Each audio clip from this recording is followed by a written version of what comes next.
They called me a greedy old hag, until I reminded them who owns the house. Now they know what a greedy old hag can do. Melissa dropped my wedding album into the trash, the spine bending under the careless weight of her hands. The leather cover landed with a dull thud, followed by the sharper clink of picture frames. My family's smiles, now lying face down against metal.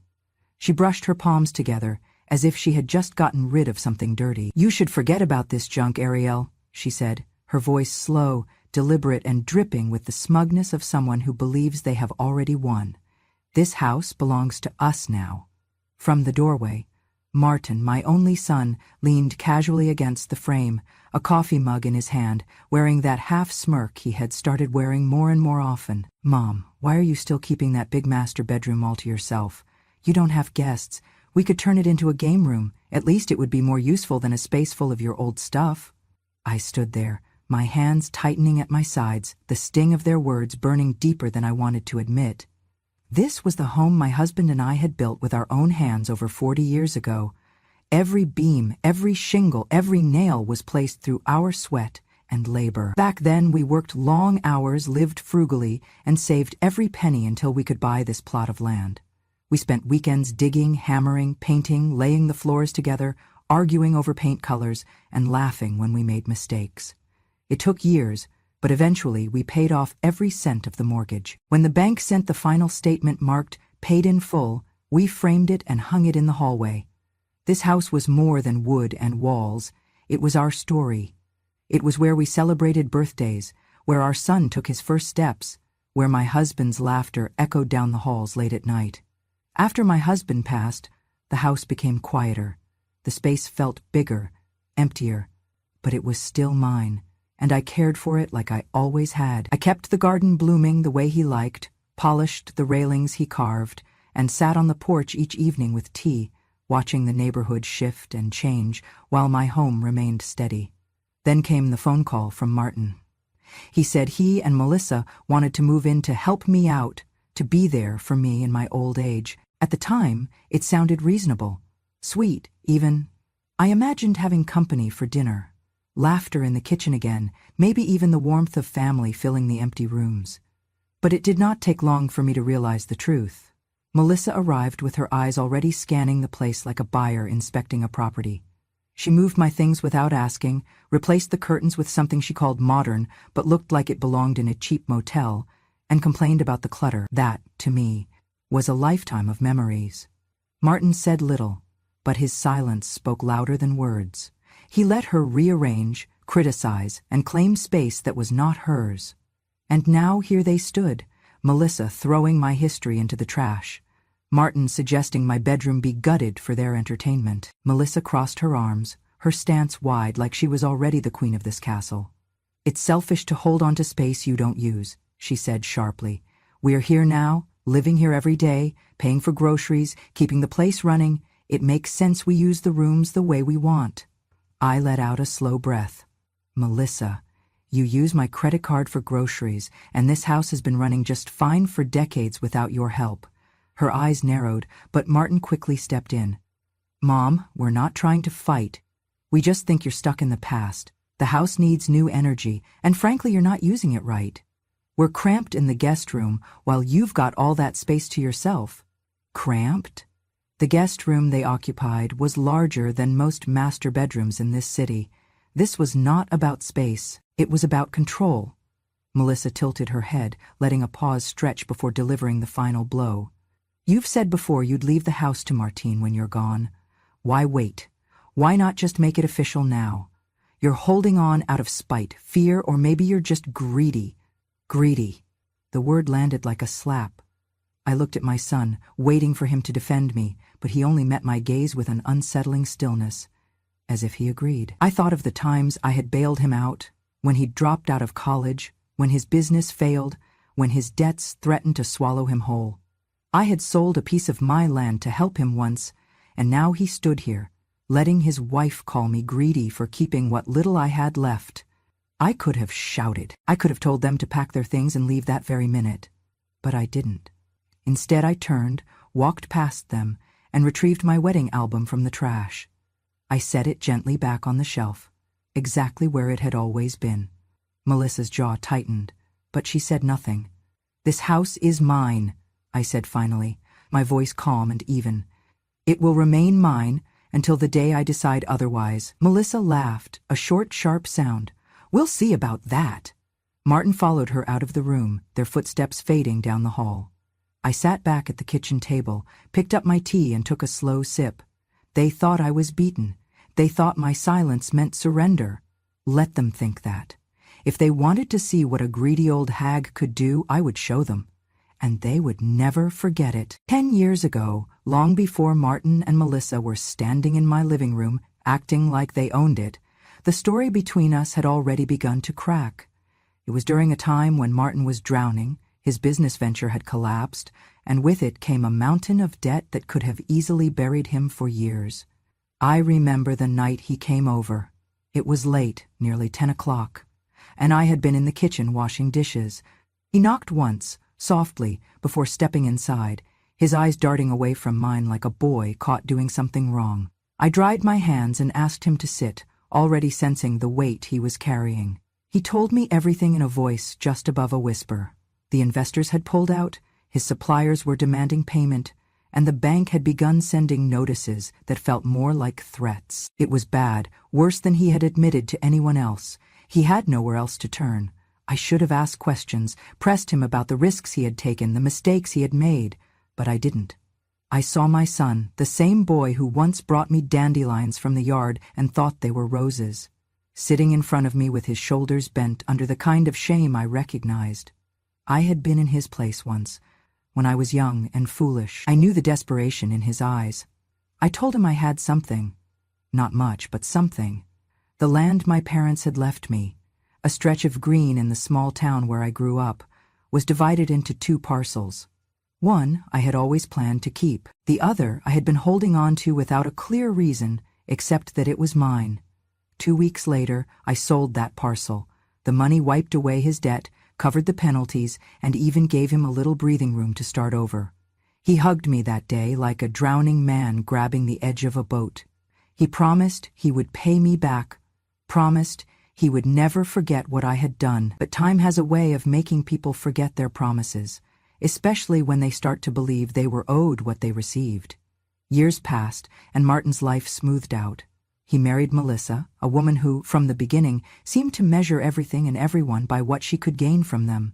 She was charming enough to most people, but I could see the way her eyes wandered over my home during their first visit, the way she asked casual questions about what I planned to do with it in the future. When she became pregnant, they came over one Sunday afternoon, Melissa glowing and Martin with that cautious smile he wore when he wanted something.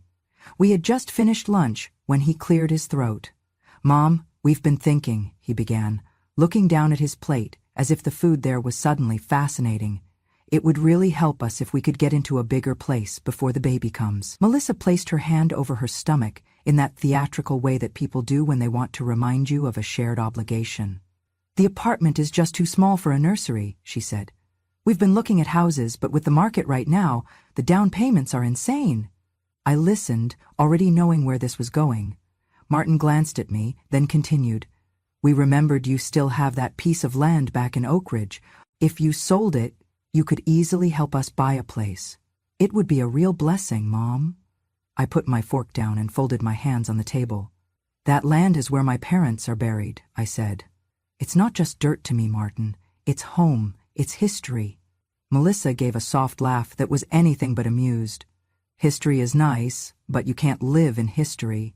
This is about the future, our future, and your grandchild's future."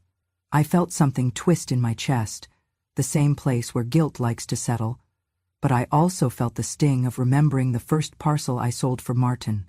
I remembered the relief in his eyes that day, and how quickly that relief had turned into expectation. I would not make the same mistake again. "I'm sorry," I said, my voice steady. "The land is not for sale." Melissa's smile vanished like a light switched off. She leaned back in her chair, her eyes sharp. "So you'd rather keep a field with a couple of headstones than help your own family?" Martin looked at her, then at me, and I could see his decision in the way his jaw tightened. I can't believe you, he said. After everything you've done for me, I repeated, my voice quieter now but far heavier. Martin, I sold land to keep you from losing everything. I have opened my home to you whenever you've needed it. He cut me off with a shake of his head. Forget it. We'll figure it out ourselves. But his tone carried no gratitude, no humility, only resentment. From that day forward, something in the way they looked at me changed. I could feel it in the clipped phone calls, the lack of visits, unless they needed something. Melissa began making sly comments at family gatherings. Ariel's got her land and her house all to herself, she'd say with a little shrug, as if to imply I was hoarding treasures from the people who deserved them. Before long, the whispers became more direct. I heard from my niece that Melissa had told her I was selfish and holding on to things just to feel important. Martin never corrected her. If anything, he seemed to enjoy the narrative. They were the struggling young couple, and I was the rich, stubborn old woman sitting on assets I refused to share. It didn't matter to them that the land was sacred to me, that I had already sacrificed a part of my inheritance to save Martin once. In their eyes, my refusal this time erased every kindness I had ever given. They began to treat me not as a mother or mother-in-law, but as an obstacle. And obstacles, in their world, were things to be removed. Looking back now, I can see that this was the turning point. This was when the idea of my house, my land, my life's work being theirs stopped being a dream and started becoming a plan.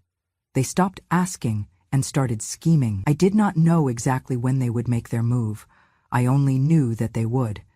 And when they did, I would remember every slight, every whisper, every time they called me a selfish old woman to anyone who would listen. Because the truth is, they taught me something in those years. They taught me that generosity, when given to the wrong people, becomes an invitation for greed. And greed, as they were about to learn, is a dangerous thing to provoke in someone like me. The day they finally pushed me to the edge started out quiet. The kind of Miami morning where the air is warm but still, and the hum of cicadas feels like it has been there forever. I left the house after breakfast to pick up a few groceries. Just bread, milk, and the tea I like that the corner store keeps behind the counter because hardly anyone else drinks it anymore. I was gone no more than an hour. When I came back, the first thing I noticed was the silence. The kind of silence that feels wrong, like the house itself was holding its breath. I walked down the hallway toward my bedroom, my bag of groceries in hand, and stopped. The door to my room was different. A new lock, shiny and silver, glared back at me from the wood where the old brass knob had been. I reached for it, turned it, and found it locked tight. My key, the one I had kept on the same ring for decades, no longer fit. Before I could knock, I heard voices from down the hall. Melissa's voice, clipped and brisk.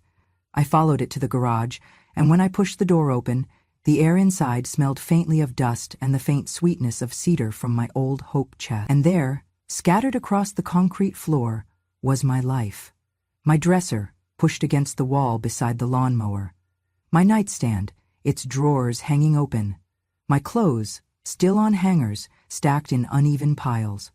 Even the quilt my mother had sewn for me when I got married was draped carelessly over a stack of cardboard boxes. It was as if my entire existence had been uprooted and dumped in storage.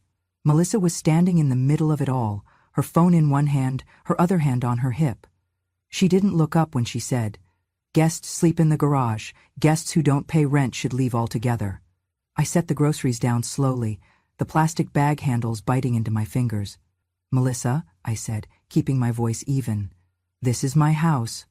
That was my room." She looked up then, meeting my gaze without a flicker of hesitation. "Not anymore. You said we could live here, so we're making some changes." "You don't use that big room," Melissa said with a shrug. "Let me repeat one more time. Like I said before, you don't even use that big room. We could turn it into something useful, maybe a home office or a studio. Anything's better than it sitting full of your old junk."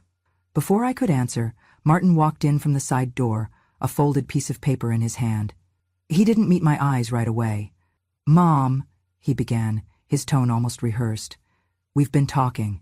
This arrangement, it's not working. You're holding on to things that would be better for all of us if you let go." He held out the paper. "This is a transfer of ownership form. Just sign it and everything will be easier. You'll still get to live here, but the house will officially be ours. That way we can take care of it properly." I didn't take the paper. "No." His jaw tightened. "If you don't sign, then next week you'll be in a nursing home. At least there someone will be willing to listen to you talk." The words hit me like cold water. Not because I feared a nursing home, I feared nothing from them anymore, but because of how easily my son, my own flesh and blood, could speak to me that way. "Martin," I said slowly, "your father and I built this house. We paid for it, brick by brick, and you're standing here asking me to give it away like it's nothing." He stepped closer, the paper still held out, his voice harder now. "I'm not asking, Mom. I'm telling you, if you want to make this easy, sign it. Otherwise," Melissa cut in, her voice bright and false, "otherwise we'll have to do things the hard way, and you don't want that, do you?" I looked at both of them, the woman who had married my son and immediately set her sights on my home, and the son who had once cried in my arms when his business failed, who I had rescued with the land my parents left me, and now here they were, treating me like a trespasser in my own life. I let the silence stretch, long enough for Melissa to shift her weight and for Martin to glance at her like he was wondering why I wasn't breaking yet. I bent down, picked up my grocery bag, and straightened without touching the paper he still held. "Enjoy the room," I said finally, my tone flat. "You've taken it, after all. But this house, will never be yours." Melissa laughed lightly, like she was humoring a child. "We'll see." Martin lowered the paper, but didn't put it away. His eyes lingered on me, and I could see it in his face. He believed he had all the time in the world to make me bend. What he didn't know, what neither of them knew, was that this was the moment I stopped being passive. This was the moment I decided that whatever patience I had for them was gone. I turned, walked back into the kitchen, and placed my groceries neatly on the counter. My hands were steady, my breathing calm, but inside me something had shifted into place. They thought they had backed me into a corner. They thought a locked door, a pile of my belongings in the garage, and a piece of paper could make me surrender. They were wrong. And soon they were going to learn just how wrong they were. I did not give them the satisfaction of a fight. I knew that was what they wanted, to see me shouting, to catch me angry, so they could twist the story later into something they could use. Instead, I nodded once, turned away, and went about my evening as if nothing had happened. But inside, the decision had already been made. That night, after the house went quiet, I sat at the small desk in my room, no longer the master bedroom, but the cramped spare space they had decided was good enough for me. I pulled out my old address book, the one I had kept for decades, its pages worn soft from use. My fingers found the name without hesitation: Frank Miller. Frank had been my late husband's closest friend in the service. The two of them had shared a foxhole in a war neither of them liked to talk about in detail. All I knew was that my husband had once pulled Frank out of the line of fire, saving his life. They had stayed close after they both came home, and though the years and distance had pulled them apart, the bond never broke. I had sent Frank a Christmas card every year since my husband passed. He always called me Ari, just like my husband used to. I picked up the phone and dialed the number written in his neat block handwriting. It rang twice before a warm, steady voice answered. "Ari? Well, I'll be damned. How are you, sweetheart?" I swallowed, keeping my voice even. "Frank, I'm fine, but I need to talk to you about something, serious, and I think you're the only one I can trust with it." There was no hesitation. "You tell me when and where." The next afternoon I met him at a small cafe just outside town. He looked older, silver hair cropped short, a few more lines around his eyes, but there was still something unshakable about him. His handshake was firm, his gaze direct. Over coffee, I told him everything. I didn't dramatize, didn't cry. I laid out the facts. How Martin and Melissa had moved in under the guise of helping me. How they had slowly tried to take control. How they had locked me out of my own bedroom and shoved my belongings into the garage. And how Martin had handed me a fake transfer of ownership form, threatening a nursing home if I didn't sign. By the time I finished, Frank's jaw was tight, his eyes like steel. "Ari," he said slowly, "you know I've done well for myself these past years. I've got property all over the state. But this is different. This is family. And if you're telling me you're ready to hit back, I'll make sure it's done right." I nodded. I don't just want them out of my house, Frank. I want to make sure they can never use my name, my property, or my generosity against me again. I want them to know this is not a game they can win." He smiled, a slow, dangerous smile I remembered from years ago, when he and my husband played cards and Frank was holding a hand nobody else saw coming. "Then here's what we'll do." Within a week, the paperwork was ready. It was not a transfer of ownership to Martin as he had wanted. It was a legitimate sale to Frank, drawn up by one of the best real estate attorneys in Miami. On paper, the house would no longer be mine, at least not in the way my son imagined. But the contract included very specific clauses. First, I would have the right to live in the house for the rest of my life, rent-free, with full control over my own quarters. Second, the new owner, Frank, would have the immediate legal right to remove any person who harassed me, threatened me, or disrupted my life in the home. And third, Frank would retain the right to pursue civil and criminal charges against anyone who defamed me, attempted to illegally claim the property, or caused any damage to it. The language was airtight, crafted so that not even the most creative lawyer could twist it. When I read the final draft, I looked up at Frank. "Are you sure you want to do this? This could get ugly." He shrugged. "Your husband saved my life, Ari. This is nothing compared to that. Besides," he added with a hint of mischief, "I've been looking for an excuse to use my new security team." I signed the papers without hesitation. As soon as the ink was dry, Frank leaned back in his chair. "So, when do you want to tell them?" I shook my head. "Not yet. I want them to think they've won a little longer. It'll make the fall that much harder." Frank chuckled. "You always were the quiet one, dangerous in your own way."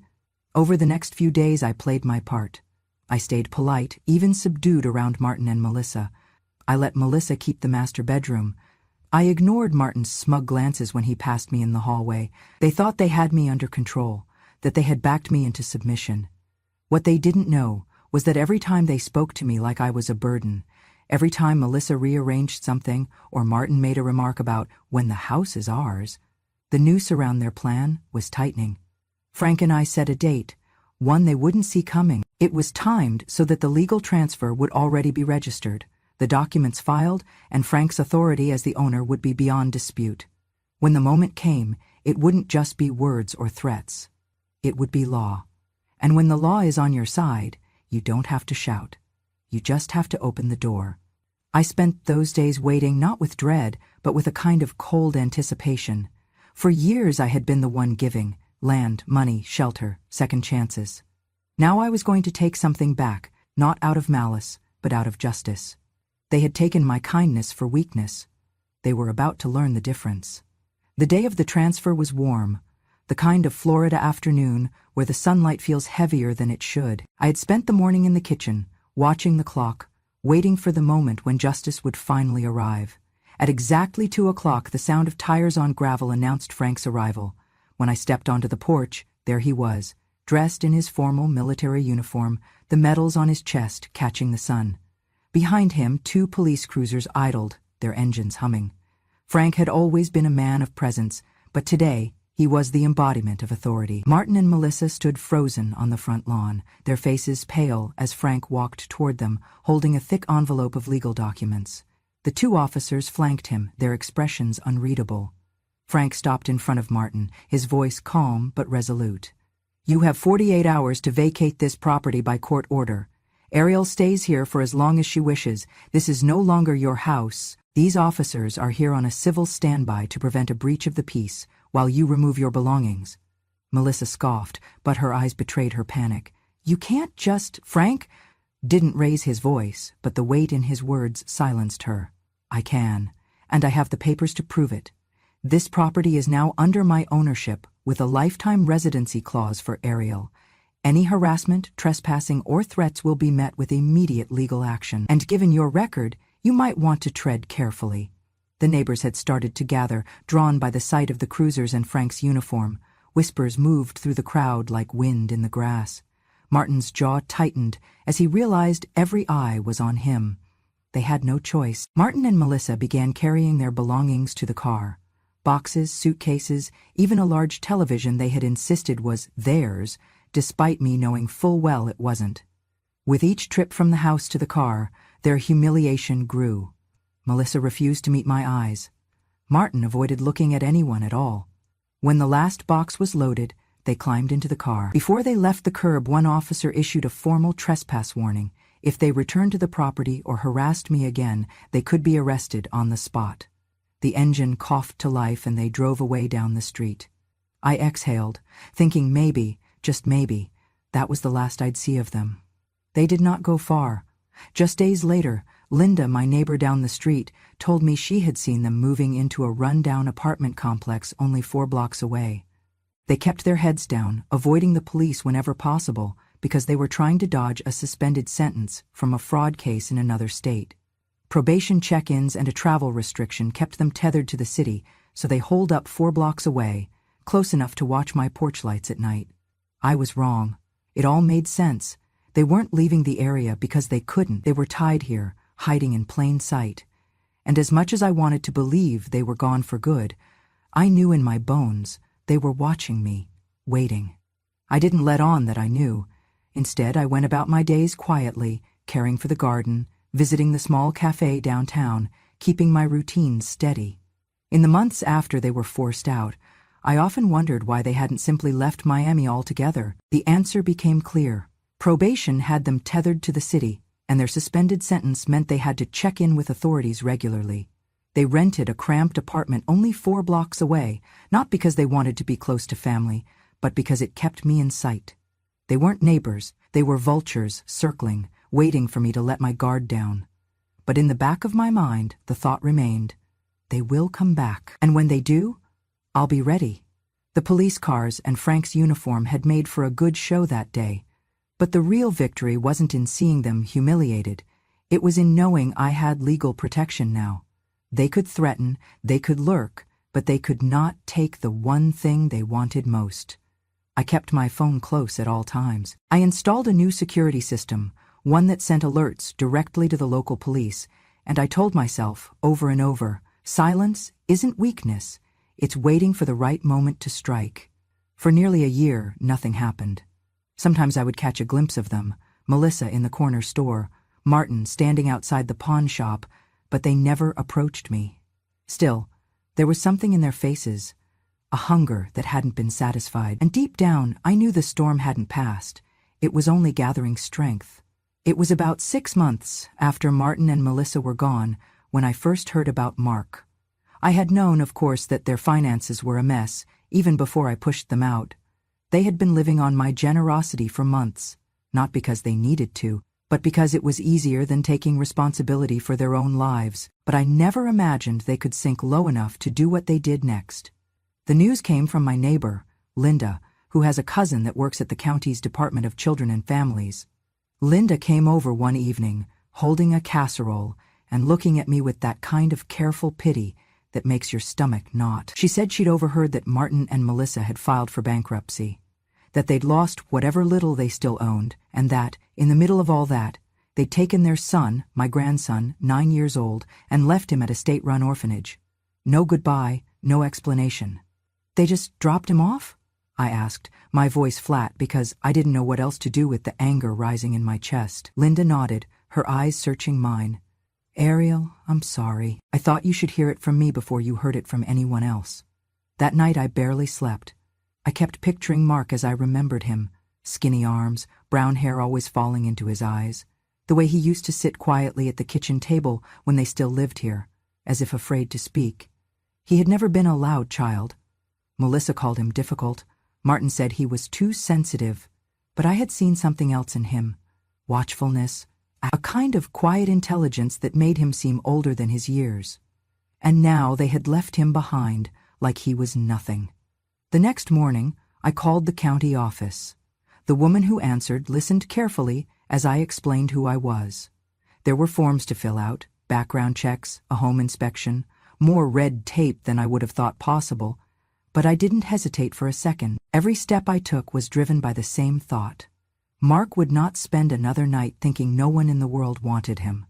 Within 3 weeks, DCF approved a kinship placement, and I was granted temporary guardianship.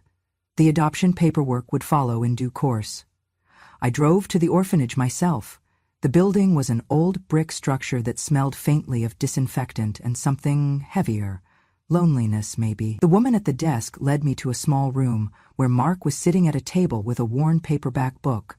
When he looked up and saw me, his face didn't change much. No smile, no frown, just a guarded sort of stillness. "Hi, Mark," I said softly. He nodded once, glancing back down at his book. "Hi." I wanted to hug him, to tell him everything was going to be different now, but I knew better than to rush. Instead, I sat across from him. "I'm here to take you home," I said. "My home. You'll have your own room, your own bed. No one will ever tell you that you don't belong there." His eyes lifted just slightly. "Why?" The question was so small, but it broke something inside me. I leaned forward.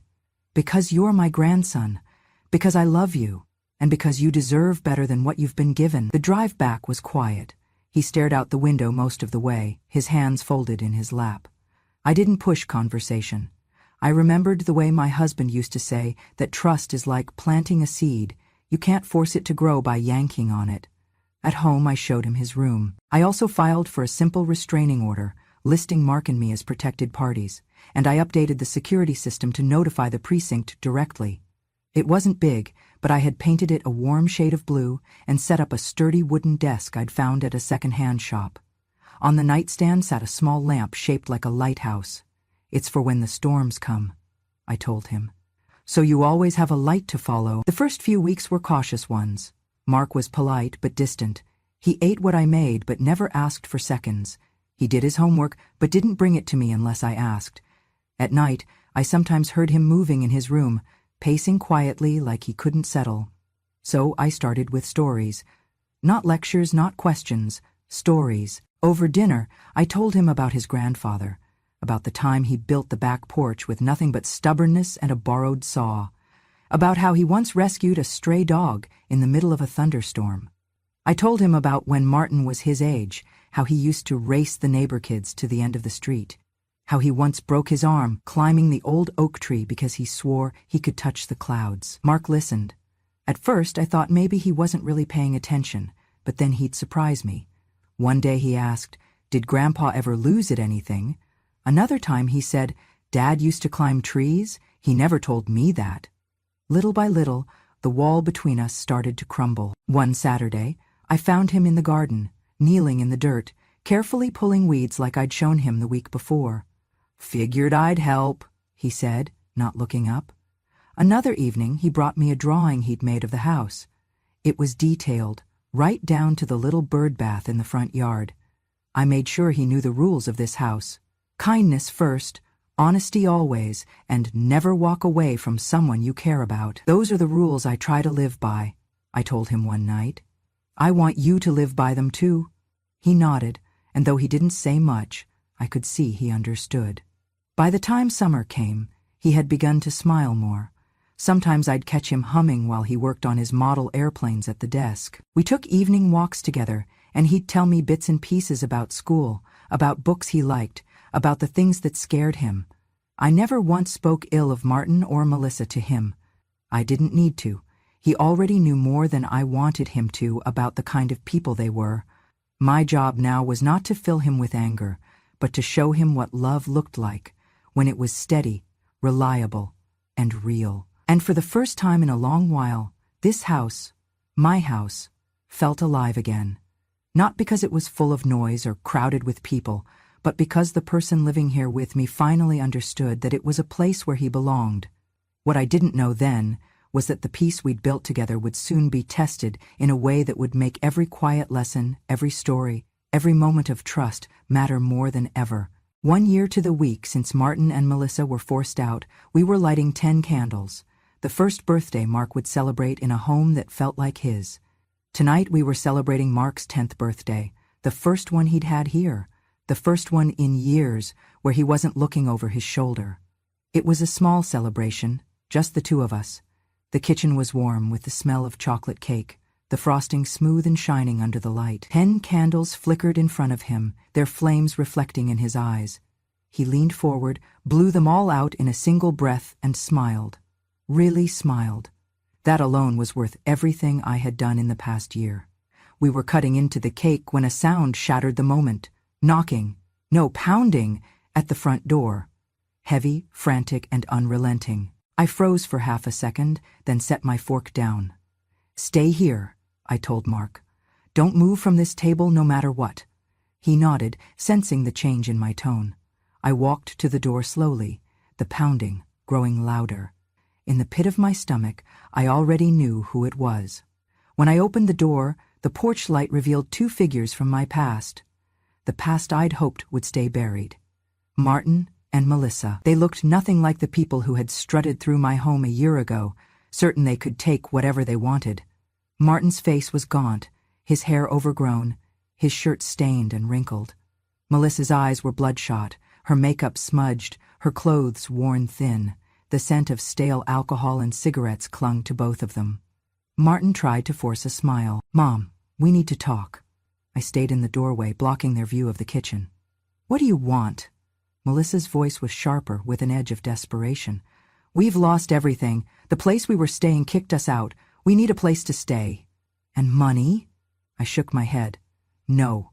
Her eyes narrowed. "If you don't help us, you'll regret it." Martin's expression hardened. "This isn't a request. We're broke, Mom. And you have more than enough. You're going to help us." "I'm not," I said evenly. "Leave." For a moment, silence hung between us. Then Martin's jaw clenched, and he reached into his jacket. The metallic snap of a folding knife locking into place cut through the night. "You're going to give me the money," he said, his voice low and dangerous. "Or you're going to die, right here on your porch." Melissa stepped closer, her hands twitching. "Don't make this harder than it needs to be, Ariel." I didn't move back, but I kept my body angled so they couldn't see past me. "You think threatening me will get you what you want? That's not how this ends." Martin took a step forward. "I'm not leaving without it." That was when I heard it, the faint creak of the kitchen floorboard behind me. Mark. But he didn't come into view. Instead, I caught the soft, deliberate beeps of numbers being dialed. "My parents are threatening to kill my grandmother," I heard him say into the phone, his voice steady. "Please send officers right away." Melissa's eyes flicked toward the sound, realization dawning too late. In the distance, sirens began to wail, growing louder with each passing second. Martin's grip on the knife tightened. "You called the cops?" I allowed myself the smallest of smiles. "No." Mark did. For the first time, I saw something shift in Martin's eyes, not just anger, but a flicker of shame. His own son had chosen to protect me, the woman he'd tried to destroy.